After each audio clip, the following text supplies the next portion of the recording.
Who was Sir Donald George Bradman? Australian cricket legend honoured with Google Doodle on his 110th birthday. When you think of boxing you have Muhammad Ali, when you think of football you have Pele, when you think of baseball you have Babe Ruth, when you think of tennis you have Roger Federer. And when you think of cricket icons it is the Don who stands head and shoulders above the rest. Sir Donald George Bradman is quite simply the greatest cricketer to ever grace the gentleman's game. No other cricketer has transcended the sporting climate quite like Bradman. From his incredible batting record to his status off the pitch, no one has come close to the respect awarded to him. The Australian hero scored 6,996 runs for his country and still holds 20 Test records, including the highest batting average and most runs against one opponent, despite retiring 70 years ago. On Monday, on what would have been his 110th birthday, Google Doodle is honoring him with a doodle, imagining him drive a shot through the Google logo. Here is the story of the cricketer dubbed the boy from Bowral. Born on August 27 in Cootamundra, New South Wales in 1908, to George and Emily Bradman, he lived alongside his older brother Victor and sisters Islet, Lillian and Elizabeth May. Bradman is said to have told his father, having been taken to watch an Ashes Test match at the Sydney Cricket Ground in 1921, that I shall never be satisfied until I play on this ground.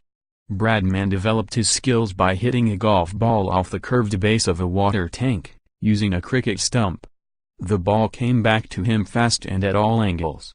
I found I had to be pretty quick on my feet and keep my wits about me, he said, and in this way I developed, unconsciously, perhaps, sense of distance and pace. This allowed him to create his own unique grip and batting stance, and it worked almost from the beginning.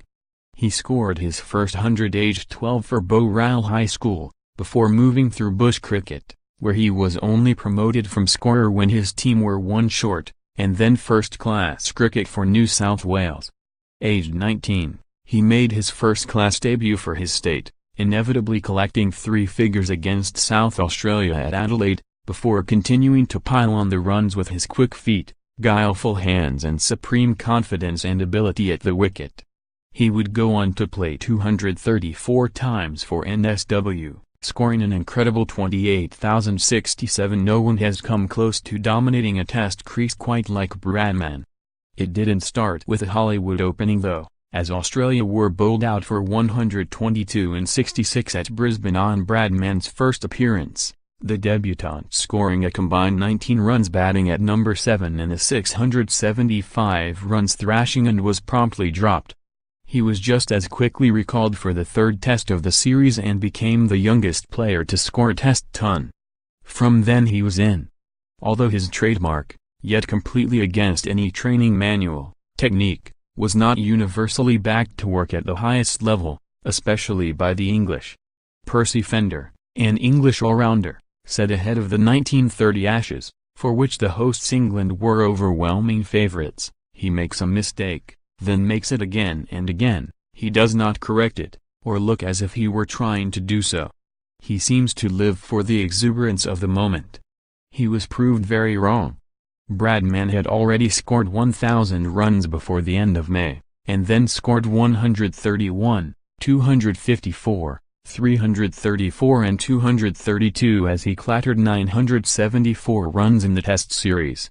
Bradman's personal all-time favourite innings was the 254 scored against England at Lord's in 1930. He would say about the knock, "Every ball went exactly where I wanted it to go until the ball that got me out."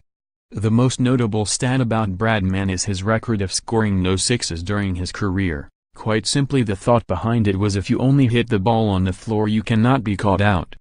One of the darkest episodes in cricket history, it caused a diplomatic furore in both England and Australia and forced the rules of cricket to be changed.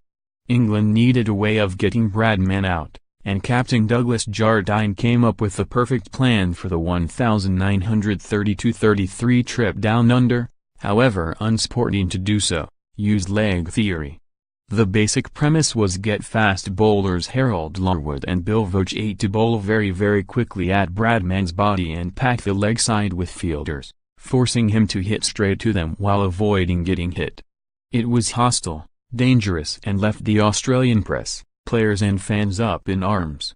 Bradman would say after 3 tests that I wanted to hit one bowler, Verity, before the other, Larwood, hit me. Then after the 4th I would sooner return from Brisbane with a pair of ducks than a pair of broken ribs. The barricade from the crowds towards the English players, especially arch-villain Jardine, was brutal. With one punter at the SCG shouting "Don't give the bee a drink. Let him die of thirst" when the England captain requested a beverage. The MCC were not happy, and saw the tactic as un-British and against gentlemanly fair play. Jardine only played first-class cricket for a further year, while Larwood became persona non grata. Bodyline forced the authorities to allow a maximum number of fielders on the leg side and the number of bouncers in and over. Nevertheless, Bradman still managed to average 56.57 during the series.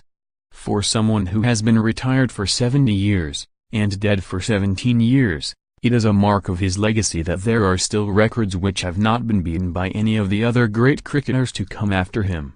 From Brian Lara to Sachin Tendulkar, Alan Border to Ricky Ponting, no one has managed to beat these, as per Wikipedia. Tests, 52 runs, 6,996 average, 99.94 50s, 13 100s, 29 highest score, 334 catches, 32 debut, November 30, 1928 vs England, Brisbane Showgrounds, Brisbane last test, August 18, 1948 vs England, The Oval, London highest career batting average, minimum 20 innings, 99.94 highest series batting average, minimum 4 test series, 201.50, 1931-32, also second highest, 178.75, 1947-48, highest test batting rating, 961. Highest ratio of centuries per innings played, 36.25%, 29 centuries from 80 innings. Highest ratio of double centuries per innings played, 15.0%, 12 double centuries from 80 innings. Highest fifth wicket partnership, 405, with Sid Barnes, 1946-47. Highest score by number 7 batsman, 270, 1936-37. Most runs against one opponent, 5,028, v England. Most runs in one series, 974, 1930. Most times of scoring a century in a single session of play, 6, 1 pre-lunch, 2 lunch tea, 3 tea stumps. Most runs in one day's play, 309, 1930. Most double centuries, 12 most double centuries in a series, 3, 1930. Most triple centuries, 2, equal with Chris Gale, Brian Lara and Virender Sehwag. Most consecutive matches in which he made a century, 6, the last 3 tests in 1936-37, and the first 3 tests in 1938, fewest matches required to reach 1,000, 7 matches, 2,000, 15 matches, 3,000, 23 matches, 4,000, 31 matches, 5,000, 36 matches, and 6,000, 45 matches. Test runs.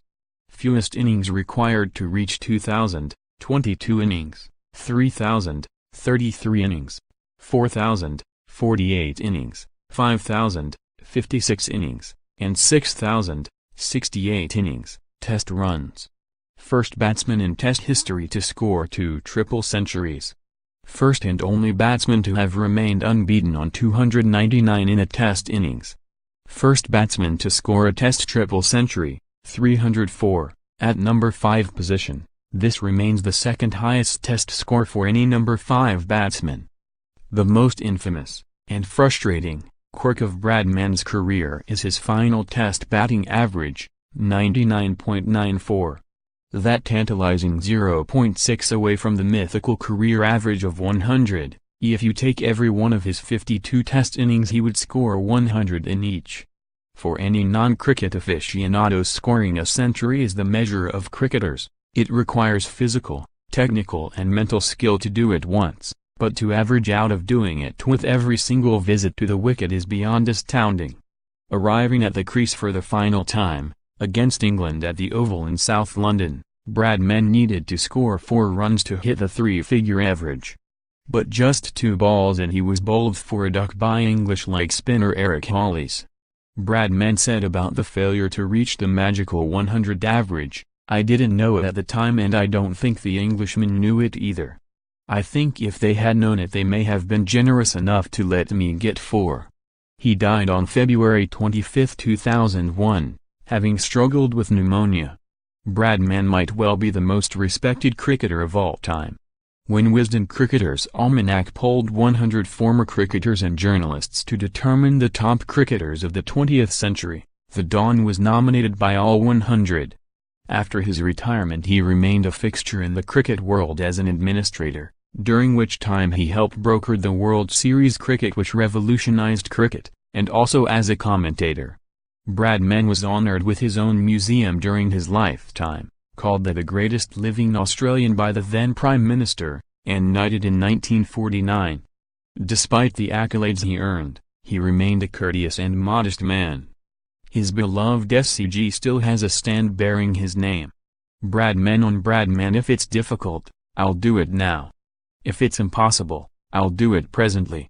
I set great store in certain qualities which I believe to be essential in addition to skill.